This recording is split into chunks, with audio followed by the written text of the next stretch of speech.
അപ്പോൾ നമ്മളിപ്പോൾ ഇന്ന് ഒരു കുമ്പളങ്ങര വീഡിയോ ആയിട്ടാണ് വന്നത്. ഇത് നട്ടിട്ട് കുറച്ചായി. ഇതിൻ്റെ ചോട്ടിൽ കുറച്ച് പുല്ലൊക്കെ ഉണ്ടല്ലോ, പറിച്ചിട്ടൊന്ന് വൃത്തിയാക്കാന്ന് വിചാരിച്ചു. അപ്പോൾ പുല്ലൊക്കെ പറിച്ച് വൃത്തിയാക്കിയിട്ടുണ്ട്. പിന്നെ നമ്മൾ ഇതിന് ചേർത്തത് ജൈവവളം മാത്രമേ ഇട്ടിട്ടു, അതുകൊണ്ട് അതിൻ്റെ ഇല ഇങ്ങനെ ആയിട്ട് കാണുന്നത്. രാസവളം ചേർത്തിട്ടില്ല.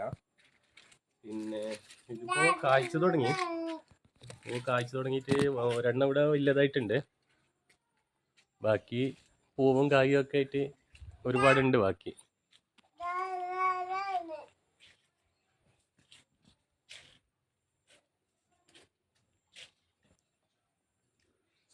അപ്പോൾ എൻ്റെ ഈ ചെറിയ വീഡിയോ നിങ്ങൾക്ക് ഇഷ്ടമായാൽ സബ്സ്ക്രൈബ് ചെയ്യണം, ലൈക്ക്, ഷെയർ ഇതെല്ലാം ആവശ്യമാണ്. നിങ്ങളെ സപ്പോർട്ട് ഉണ്ടായാലേ നമ്മളെ പോലെയുള്ളവർക്ക് മുമ്പിലോട്ട് പോകാൻ പറ്റുള്ളൂ.